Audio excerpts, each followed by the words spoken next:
Gloire à Dieu. Merci Seigneur pour ta présence au milieu de nous. Ce matin encore, nous voulons te glorifier, nous voulons t'élever, nous voulons, Seigneur, que toi, tu sois celui qui règne dans nos cœurs et dans nos vies, Seigneur, ce matin. Nous voulons encore que toi, tu sois celui qui nous enseigne, qui nous instruit, qui nous corrige, qui nous reprend, Seigneur, et qui nous bénit aussi. Seigneur, nous avons tant besoin de toi dans ces troubles, dans ces grands troubles qu'il y a dans ce monde, Seigneur. Nous sommes vraiment bouleversés, mais nous ne devons pas nous laisser envahir par toutes ces choses. Nous voulons vraiment regarder à toi et lever nos têtes. Et bien sûr, nous voulons prier pour tous ceux qui souffrent dans ce monde, Seigneur. Et nous voulons surtout prier pour que toutes ces personnes qui souffrent tant, Seigneur, et qui sont tant dans le malheur, que toutes ces personnes puissent se tourner vers toi, que ce soit pour eux le moment de crier vers toi, Seigneur, de crier à l'Éternel, Seigneur, pour le salut de leur âme, Seigneur, parce que ce monde-là, il va à la perdition. Ce monde-là, il est vraiment en train d'exploser complètement, hein, dans tous les sens du terme, à tous les niveaux. Et nous avons vraiment besoin que le Seigneur nous aide et nous fortifie au milieu de ces tempêtes, Seigneur, et aussi pour ton retour qui est proche. Merci Seigneur. Et ce matin, nous voulons encore nous plonger dans les Écritures. Nous voulons encore nous laisser conduire par toi et nous laisser remplir par toi, Seigneur, par ton esprit ce matin. Et nous voulons prendre ensemble, prenez avec moi, Luc chapitre 13, verset 22, en parlant de, oui, pour le royaume de Dieu, la porte, elle est étroite, hein, elle est étroite.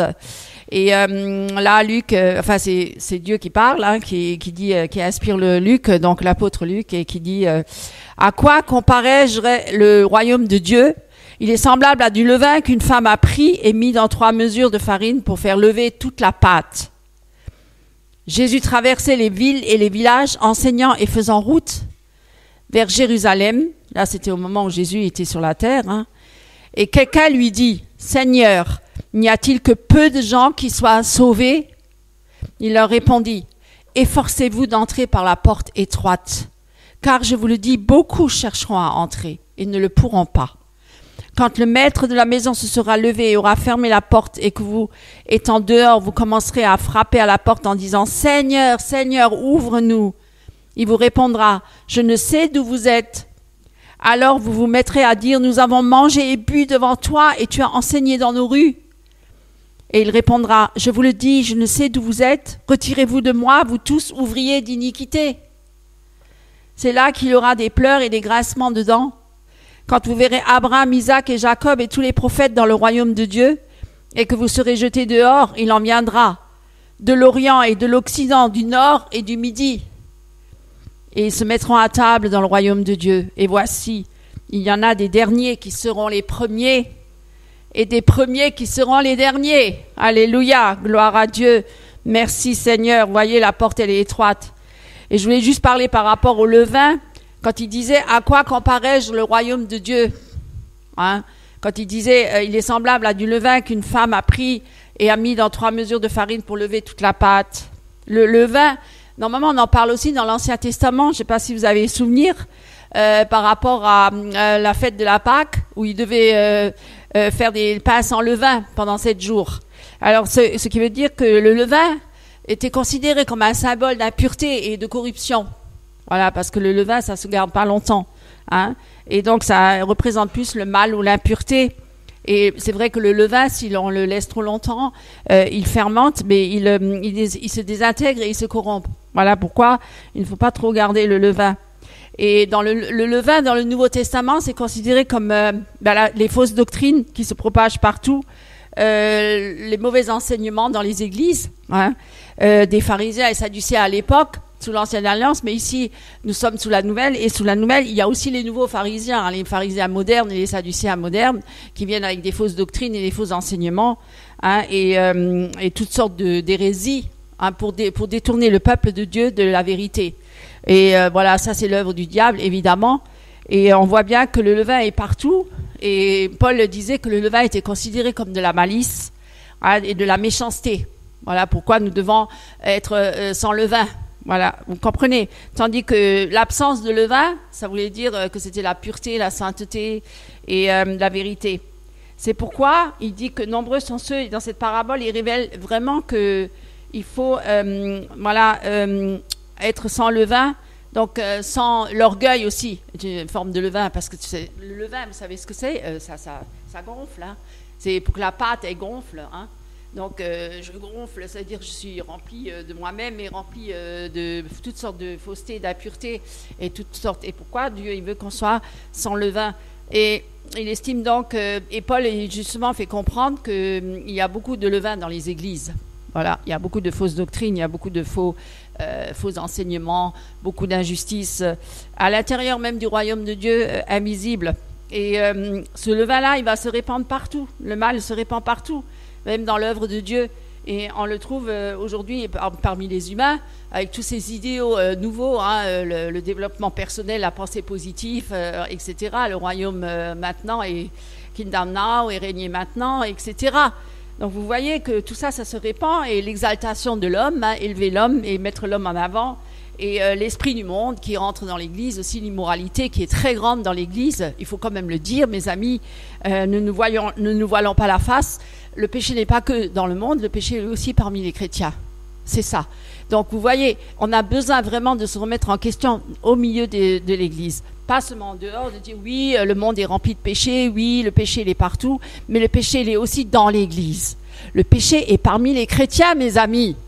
Réveillez-vous. Il faut vraiment remettre sa vie en règle devant Dieu avant qu'il soit trop tard. La porte est étroite. C'est ce qu'il dit. Efforcez-vous d'entrer par la porte étroite. Beaucoup pensent rentrer dans le royaume de Dieu, mais il y en a qui vont être surpris. Il y en a qui vont être surpris. Hein? Ils vont se retrouver devant la porte et ils n'auront même pas le droit de rentrer. Ils vont dire, mais n'avons-nous pas fait ceci, cela, hein? Ouvre-nous, Seigneur. Hein? N'avons-nous pas mangé et bu avec toi, Seigneur? L'esprit du monde qui est rentré dans l'Église, et le péché est grand, même parmi les chrétiens.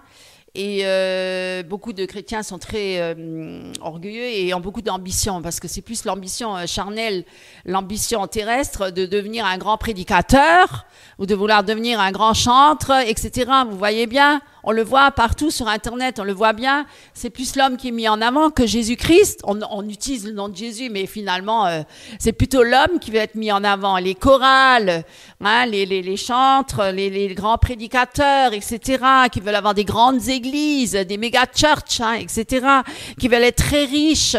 Voilà, c'est tout ce qu'ils espèrent. Ils veulent déjà régner maintenant sur la terre et être très riches sur la terre, vous voyez. Et c'est pas du tout ce que l'Évangile nous raconte, hein. Même déjà Paul le dit bien. J'étais dans la disette ou dans l'abondance, j'étais dans la prison, j'étais persécuté, j'étais flagellé, j'étais mieux. Voilà, vous voyez bien que c'est pas du tout le même Évangile qu'on prêche, hein. Vous voyez bien qu'il y a quelque chose qui va pas. Hein, il y a quelque chose qui va pas dans ce monde, hein. Et même parmi les chrétiens. Et il se répand partout. Il y a toutes les nouvelles théologies qu'on apporte, le libéralisme, hein, d'accepter tout le monde. Vous voyez, on est déjà maintenant dans une époque tellement grave que les petits, déjà, à l'école, on leur enseigne plus de dire tu es un garçon ou tu es une fille. Maintenant, on lui dit, tu sais pas encore de quel sexe tu es. On va dire elle et lui, elle et il en même temps, elle et il en même temps. On sait pas, tu seras peut-être plus tard, tu choisiras ton sexe plus tard. Et vous vous rendez compte, on a même vu, ma fille m'a montré un catalogue où maintenant on voit des garçons jouer avec des poupées, hein, et avec des poussettes. C'est déjà grave, ça se voyait pas dans les autres années précédentes. Cette année, on voit ça. Vous voyez, petit à petit, le diable, il fait son œuvre, hein, dans les cœurs et dans les vies, et même parmi les chrétiens, et surtout au niveau scolaire, parce que c'est dans l'école qu'on enseigne ces choses. Pourquoi? Parce que petit, on peut formater un enfant, il est malléable, vous voyez, il est encore très souple, il accepte beaucoup de choses. Alors on vient et on lui imprègne ces choses-là, et on lui dit, tu vois, ton voisin, ta voisine, c'est peut-être pas un garçon ou une fille, voilà, etc. Et toi-même, tu le sais pas encore. Voilà, vous voyez déjà à quel point nous en sommes. Nous sommes dans une période très grave, mes amis. Vraiment très, très grave. C'est pourquoi je vous invite vraiment à replonger vos regards dans les Écritures, là où est la parole sainte et pure, pour l'équilibre de l'homme, parce que Dieu, il a créé l'homme, et le Dieu l'a créé à son image. Et quand il a créé un homme, il reste un homme, et quand il a créé une femme, elle reste une femme, mes amis, et ça changera jamais. On ne pourra jamais changer le sexe d'un enfant. Jamais. Et c'est une abomination. C'est une folie. Hein, je le dis, et que les parents se réveillent quand ils ont des enfants qui commencent à se dire « Maman, je suis pas un garçon, je suis une fille. » Ah bon? Excuse-moi, moi je t'ai mis au monde, tu étais une fille. Hein. Tu vas pas changer ton sexe? Alors on va aller voir des psychologues, des psychiatres, hein, qui ont l'esprit tordu et qui sont l'esprit enténébré et qui plongent leur savoir chez les spirites, hein, tels que Jung ou Carl Jung ou Freud, hein, qui sont des spirites, hein, voilà, ils étaient dans des sociétés secrètes, ésotériques. Aujourd'hui, on les met sur un piédestal. On va même jusqu'à enseigner ça dans les églises. On va même jusqu'à enseigner avec la psychologie, la psychiatrie, les chrétiens. Est-ce qu'on a besoin d'un psychologue pour être guéri? Non, on a besoin de Jésus-Christ, mes amis. Jésus-Christ est notre sauveur et notre Seigneur. C'est lui notre grand médecin. C'est lui notre médecin. On utilise des moyens humains ou des moyens diaboliques pour sauver l'âme, pour guérir l'âme. On ne peut pas guérir l'âme. Le seul qui peut guérir l'âme, c'est Jésus-Christ. Pourquoi? Parce que c'est le péché qui nous a entachés.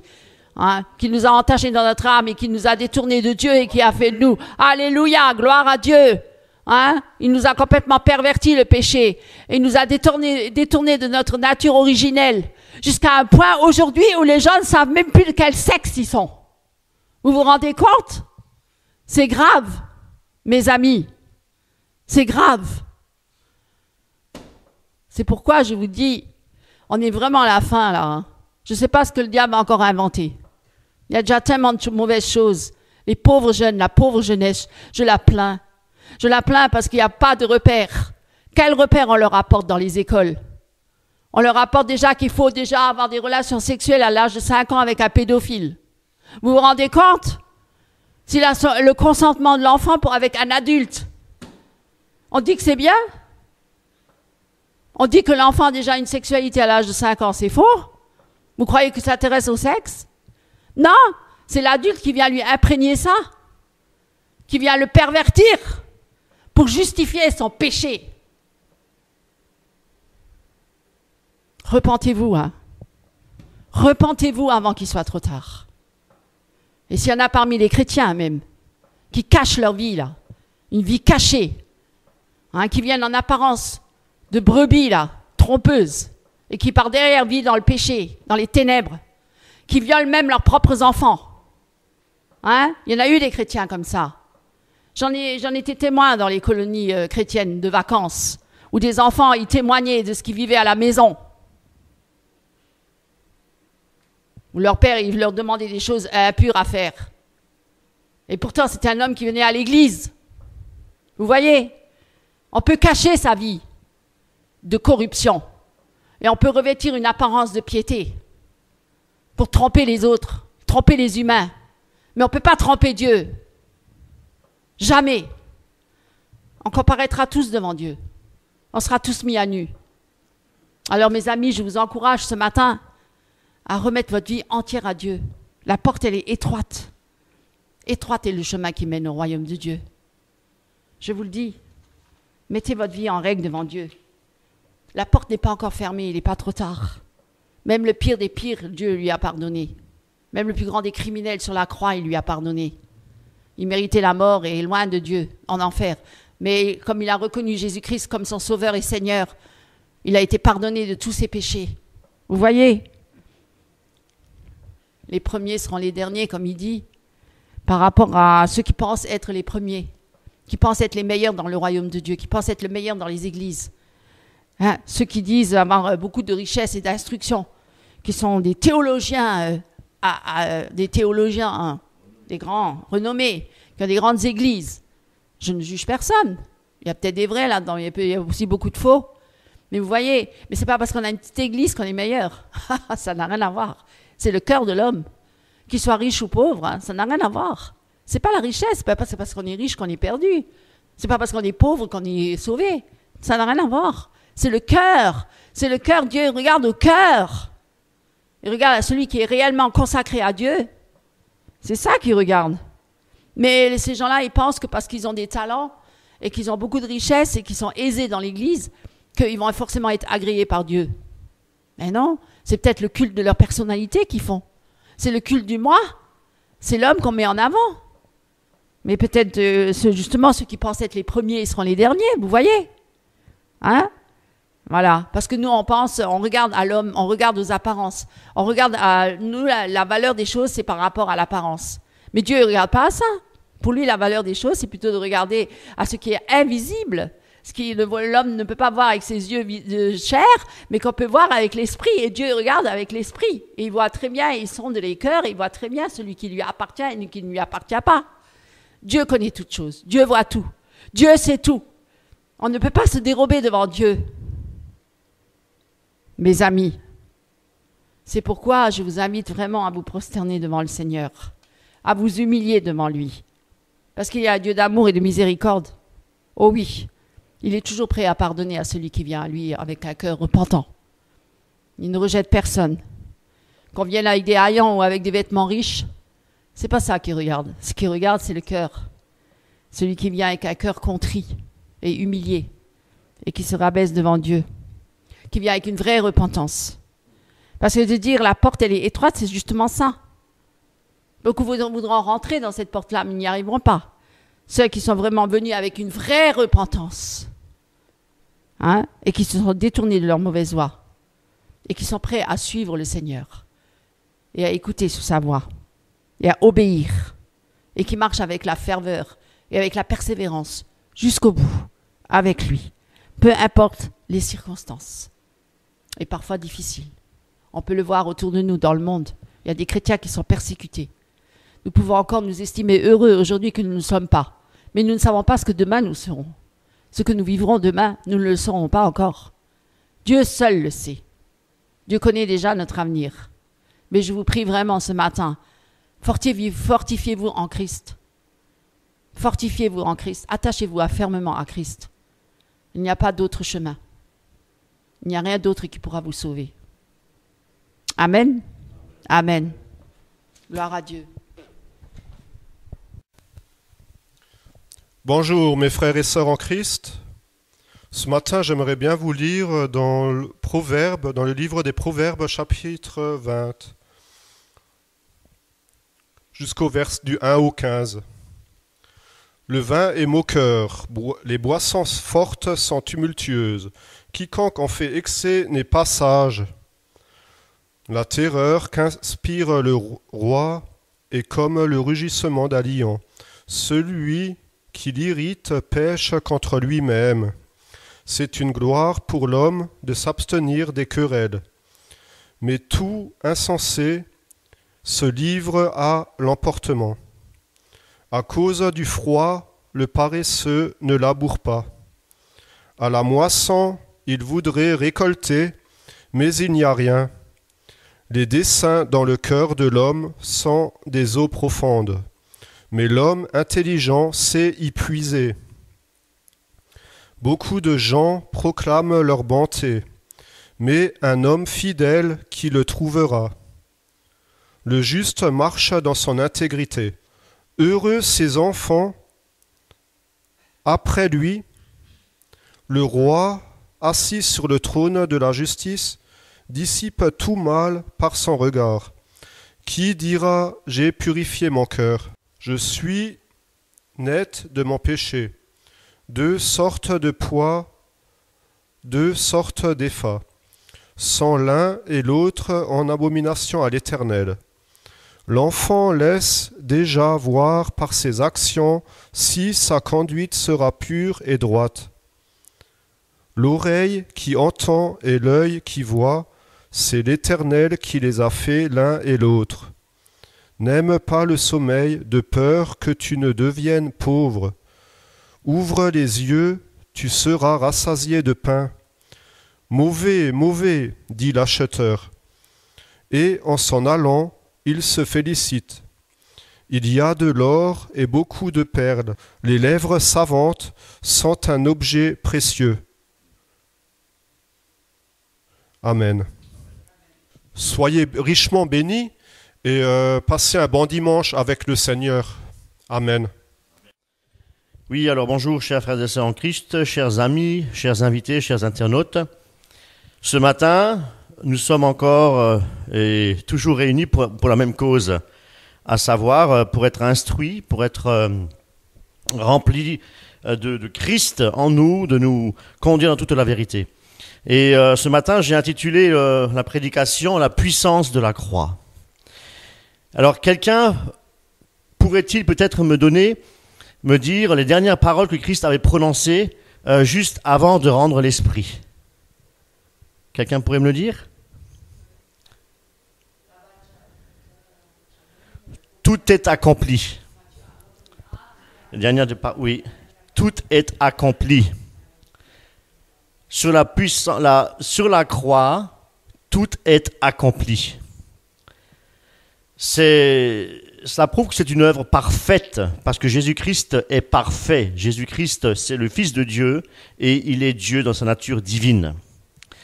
Et Christ a porté le châtiment de nos péchés, et à cet effet, il a ouvert le chemin du salut pour vous et pour moi, pour tous les hommes, dans tous les siècles, jusqu'à son retour. Alléluia. C'est à la croix, effectivement, que tout se passe. Et mes amis, que nous pouvons dire aussi que sans la croix, il n'y a pas de salut. Sans la croix, il n'y a pas de salut. Sans la croix, il n'y a pas de pardon des péchés. Sur la croix, Christ a tout payé. Tout. Qui est véritablement, on va dire, responsable de la crucifixion de Christ, de sa crucifixion? Alors certains me diront que ce sont les Juifs, pour d'autres, ce sont les Romains. Qui a raison? Vous savez, on a toujours cette tendance, nous les êtres humains, à accuser notre prochain. C'est lui. Et nous ne voyons jamais nos défauts et nos fautes. Nous avons si facilement cette habitude, cette tendance, on va dire, à accuser notre prochain. Avons-nous moins péché peut-être que les autres pour nous sentir innocents de la crucifixion de Jésus-Christ? La Bible dit qu'il n'y a pas un seul juste sur cette terre, que tous ont péché et que tous sont coupables et que tous sont condamnés. Avons-nous déjà peut-être un jour menti, ou ne serait-ce de notre bouche une parole malhonnête, une parole peut-être blessante aussi? Et si oui, les Écritures nous disent clairement que nous avons enfreint toute la loi de Dieu. Et à cet effet, je vais vous le lire dans Jacques chapitre 2, verset 10. Jacques chapitre 2, verset 10, où il est dit « Car quiconque observe toute la loi, mais pêche contre un seul commandement, devient coupable de tous, nous dit la parole de Dieu. Et si nous devenons coupables de tous les commandements, nous avons également tué à ce moment-là et crucifié Jésus-Christ sur la croix. Donc nous sommes autant coupables que les Juifs et les Romains. Nous sommes tous meurtriers, nous dit la parole de Dieu. Tous, sans exception. Ésaïe 59, verset 1. Ésaïe 59, verset 1, où il est dit « Non, la main de l'Éternel n'est pas trop courte pour sauver, ni son oreille trop dure pour entendre, mais ce sont vos crimes qui mettent une séparation entre vous et votre Dieu. Ce sont vos péchés qui vous cachent sa face et l'empêchent de vous écouter. Car vos mains sont souillées de sang et vos doigts de crime. Vos lèvres profèrent le mensonge, votre langue fait entendre l'iniquité. » Ce qui s'est produit sur la croix, mes amis, est extrêmement important. Sachez-le. Sur la croix, je dirais même que c'est tellement important que Satan, lui, veut minimiser la croix de Christ. Et pourquoi? Parce que derrière cette croix, il y a le salut de toute l'humanité. Voilà. Et naturellement du fait du sacrifice de Christ sur la croix. Les Écritures disent clairement dans Hébreux que sans effusion de sang, il n'y a pas de pardon des péchés. Et c'est pourquoi certaines religions enseignent que Christ n'est pas mort sur la croix, qu'il est bien ressuscité, comme Élie et Enoch, mais il n'est pas crucifié sur une croix, mais qu'il s'agissait d'un homme, de quelqu'un d'autre. Alors là, mes amis, quelle séduction mensongère! Je le répète, sans effusion de sang, il n'y a pas de pardon possible. C'est pourquoi le sacrifice de Christ sur la croix est nécessaire au salut. Le sang pur de Jésus-Christ, du Fils de Dieu, son sang, c'est le sang de Dieu. Un sang innocent, un sang pur, sans tache. Le seul sang qui purifie parfaitement, c'est le sang du Christ. Ce sang qui a été versé pour la rémission des péchés, mes amis. C'est la foi en son sang et aussi dans la résurrection de Christ. Et les amis, nous pouvons reconnaître que tout n'est que grâce. Il n'y a pas de mérite. Si Christ est mort sur la croix pour nos péchés, il n'y a aucun mérite à avoir. Ce n'est pas un dû. Ce n'est qu'une grâce. Il s'est donné volontairement. Alors que s'est-il passé sur la croix? Les souffrances de Christ ont été insupportables, mes amis. Il n'y a pas de plus grande souffrance que d'agoniser sur une croix, être cloué sur une croix et de souffrir jusqu'à la mort. Une mort horrible qui était réservée pour les plus grands criminels. Voyez-vous, c'est nous les criminels. C'est nous les pécheurs. Nous aurions dû effectivement être cloués sur la croix et souffrir pour nos transgressions, pour nos fautes. Pouvez-vous vous imaginer le sort éternel, mes amis, de ceux qui refusent la grâce de Dieu, qui ne reconnaissent pas le sacrifice de Christ sur la croix? Et si on refuse sa main tendue, mes amis, il n'y a plus de sacrifice possible. Ils ont délibérément rejeté la grâce de Dieu, rejeté le pardon de Dieu offert gratuitement. Non seulement ils seront jetés dans les temps de feu qui ne s'éteint jamais, et le châtiment éternel, mais en plus de cela, ils devront rendre compte au jour du jugement pour avoir rejeté Jésus-Christ.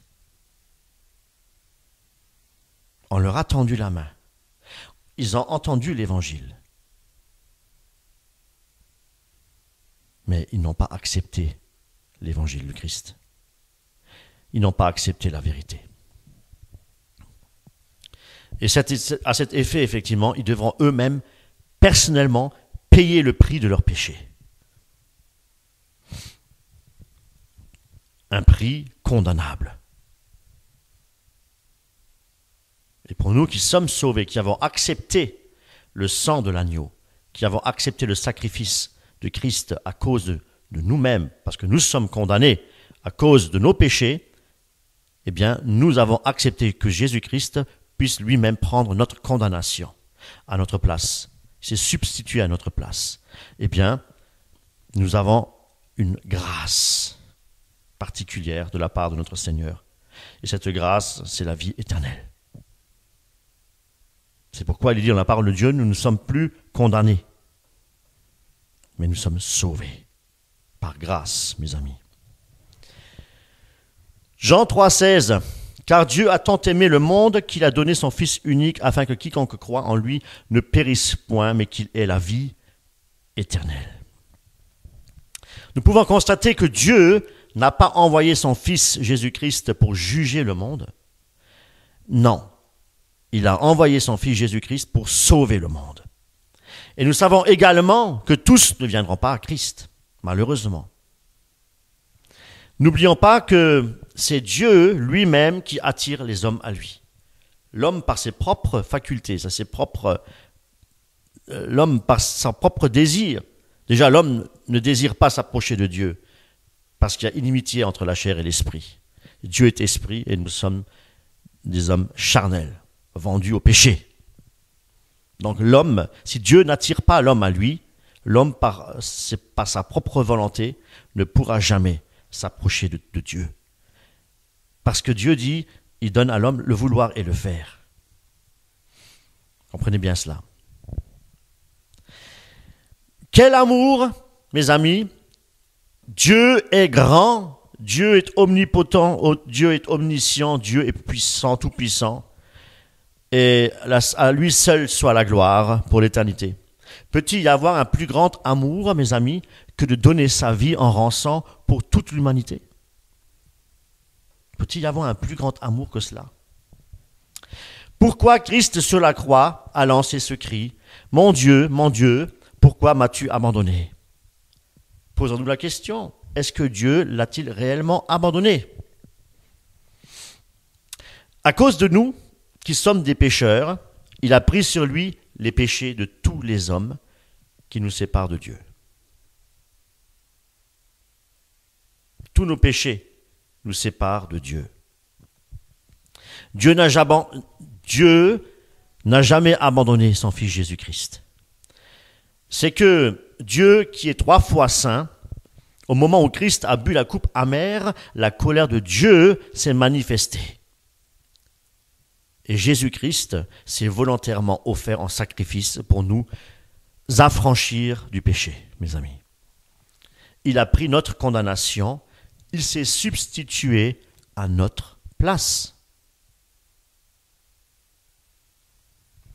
Cette coupe représente la colère de Dieu qui s'est déversée sur Jésus-Christ à la croix. Et si nous sommes déclarés pécheurs, eh bien, c'est que nous avons besoin d'un sauveur. 1 Pierre 3, 18, il est dit, « Car aussi Christ a souffert une fois pour les péchés, lui juste pour les injustes, afin de nous amener à Dieu. » Voyons à présent ce que Christ a réellement accompli sur la croix. Tout est accompli et c'est traduit en grec par tetelestai.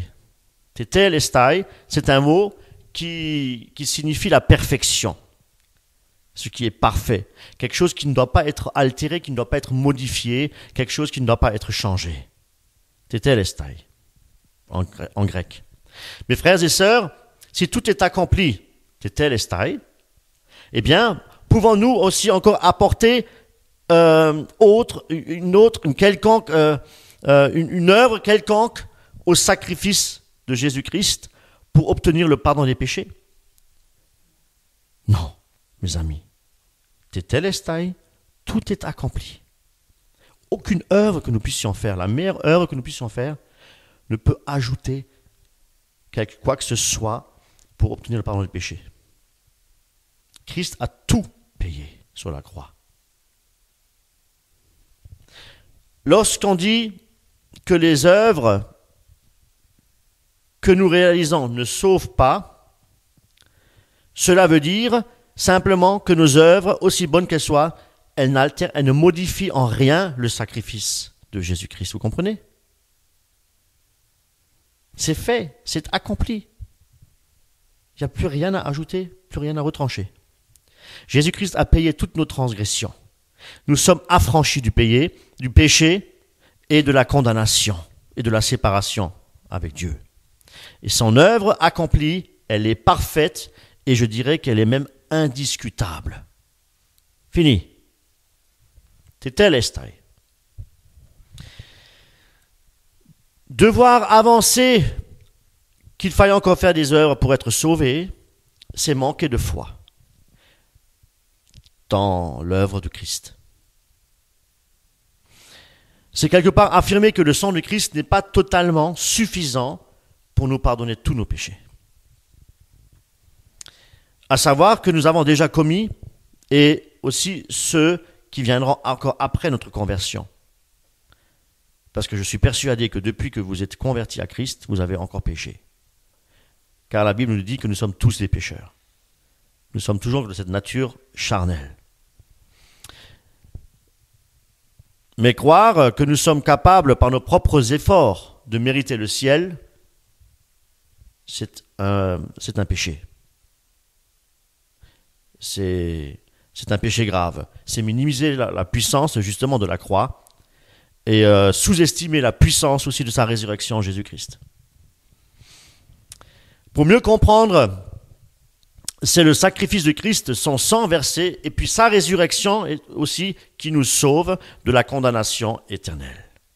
Eh oui, sans la croix, sans effusion de sang, je le répète, il n'y a pas de pardon accordé.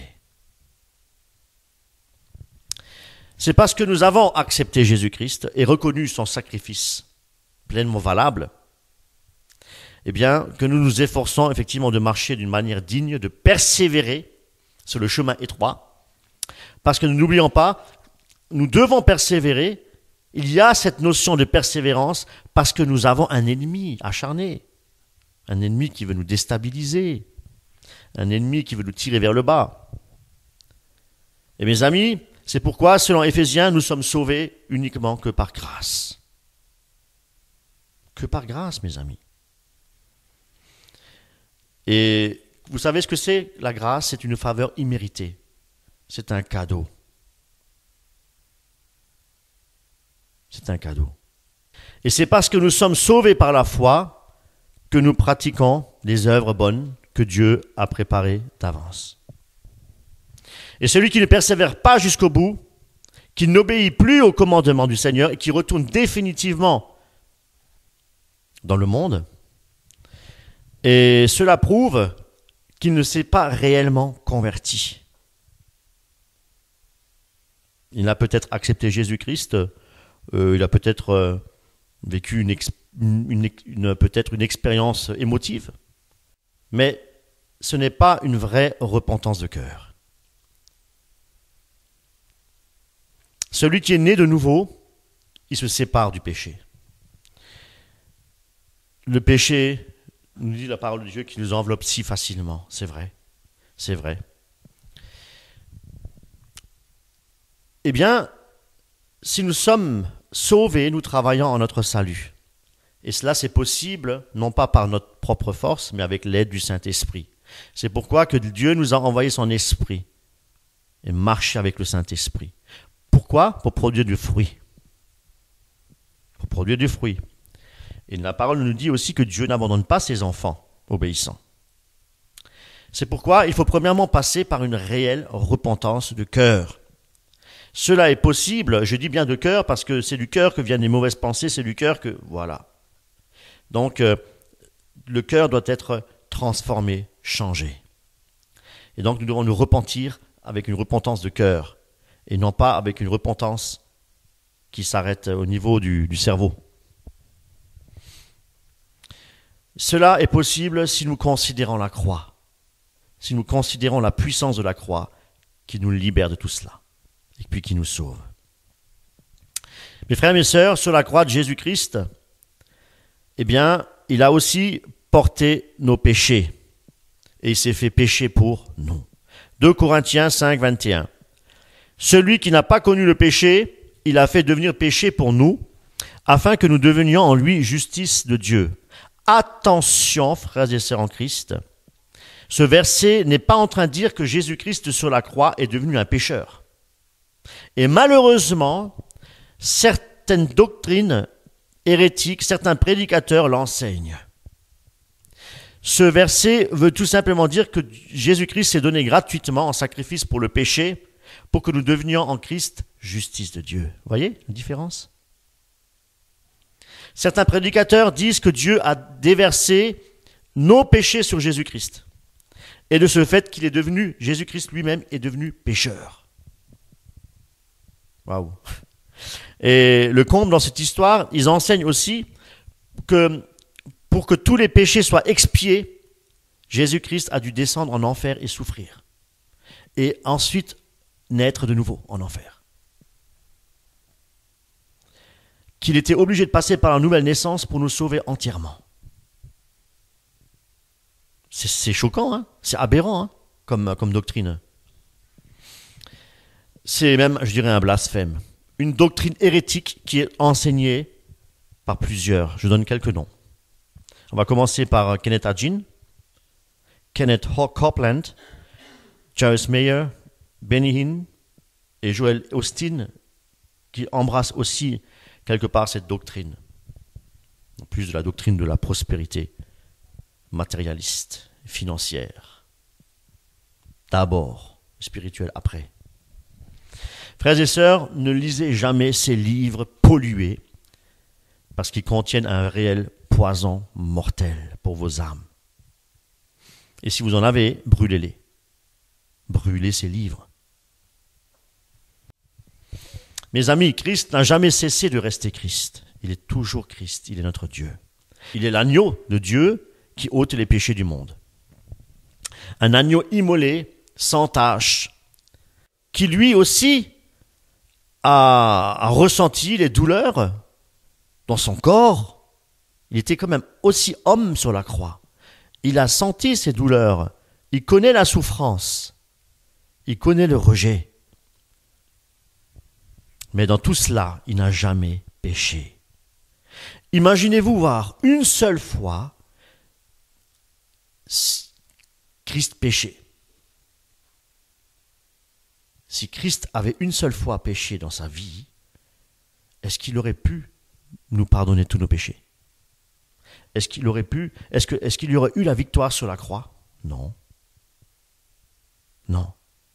Alors quelle aberration de dire que Jésus-Christ est descendu en enfer et qu'il devait encore passer par la nouvelle naissance parce qu'il a péché. Il a pris nos péchés, il est devenu pécheur. Quelle aberration. Éphésiens 5, 2. Marchez dans la charité, à l'exemple du Christ, et qui nous a aimés, qui s'est livré lui-même à Dieu pour nous, comme une offrande et un sacrifice de bonne odeur.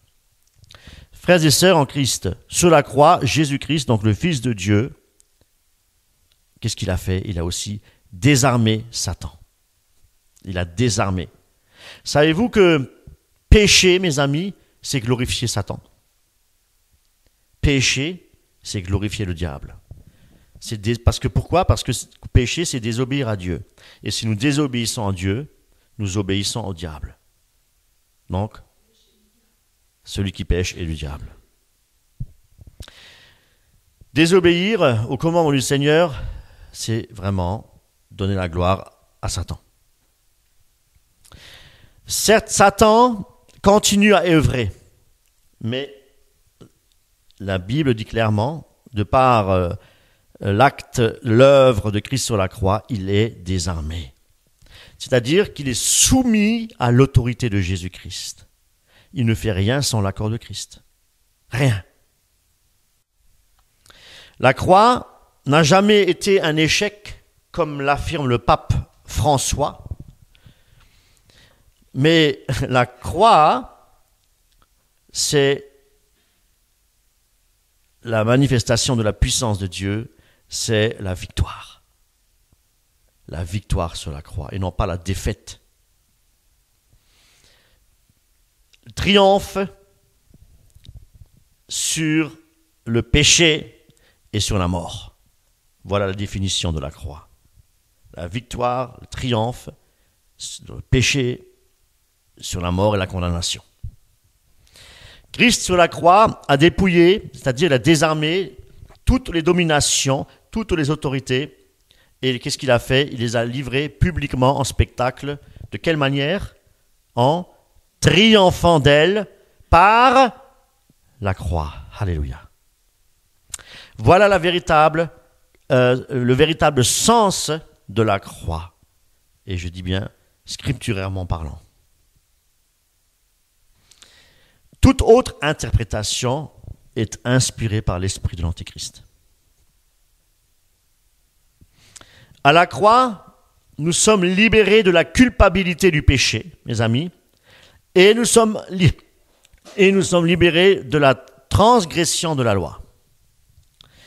Parce que la loi, qu'est-ce qu'elle faisait? Elle nous tenait captives. La loi nous tenait esclaves. Et quelque part, enfreindre la loi, c'est quelque part, si on enfreint la loi nous accuse. La loi nous accuse et elle nous culpabilise. Aujourd'hui, si nous faisons confiance en Christ et si nous avons la foi en la puissance de la croix, mes amis, il y a 2 choses qui se produisent. La première, nous sommes délivrés du péché, nous sommes pardonnés, nous sommes justifiés. 3 choses. Ensuite, le sacrifice de Christ nous apporte une réelle liberté, mes amis. Une liberté de quoi? Du pouvoir de Satan sur nos vies. Pourquoi? Parce que Jésus-Christ a vaincu Satan sur la croix. Il l'a désarmé, mes amis. Il l'a détrôné. Jésus est sorti victorieux. Alléluia. La puissance de la croix, mes amis. Par la mort de Christ, Satan est devenu impuissant de la puissance de la mort qu'il avait auparavant. Il ne l'a plus. Il est détrôné. La preuve en est la résurrection de Jésus-Christ. La résurrection en est une preuve évidente. Jésus-Christ n'est pas mort. Il y a la résurrection. Jésus-Christ est vivant, mes amis. Alléluia. Amen. Et la résurrection aussi de tous les rachetés en Jésus-Christ, tant nous en faisons partie. C'est une merveilleuse nouvelle, non? Alléluia. Soyons reconnaissants de la croix de Christ, mes amis. Nous avons été délivrés de l'emprise, de la puissance des ténèbres, de l'emprise de Satan, le diable et de ses démons, parce que Christ a payé la dette de nos péchés. Amen. Alléluia. Amen. Nous avons réellement été bénis. Dans Éphésiens, on en parle. Vous avez été bénis en toutes choses, mes amis. Nous sommes bénis par le Seigneur. La bénédiction, c'est l'œuvre de Christ sur la croix, mes amis. Délivrés. Et cela, nous devons le saisir, mes amis, par un acte de foi. Un acte vraiment de foi. Et le remercier, le louer tous les jours, de tout notre cœur, de ce que Christ a fait. On ne pourrait même pas être redevable, suffisamment redevable et reconnaissant, mes amis, pour ce que Christ a accompli sur la croix, pour nous sauver de la condamnation. Maintenant que nous connaissons notre position de vainqueur, grâce au sacrifice puissant de Jésus-Christ sur la croix, nous devons faire quelque chose de bien précis, c'est obéir à Dieu. Et nous devons obéir et garder ses commandements. Et nous engager, pour ceux qui ne sont pas encore nés de nouveau, convertissez-vous avec votre cœur. Le Seigneur est là, il est puissant pour vous pardonner toutes vos iniquités. Notre conversion, si nous sommes convertis, nous devons nous séparer d'une manière définitive des œuvres de la chair et des œuvres des ténèbres. Nous devons focaliser notre attention uniquement sur la croix de Jésus-Christ. Car c'est d'en haut, c'est du haut, car c'est de Christ que nous vient le secours, c'est de Dieu. Nulle part ailleurs. Faisons une rupture avec notre passé, mes amis, sur le péché. Nos passions que nous avions commises, effectivement, nos idoles. Faisant vraiment une rupture totale et définitive, mes amis.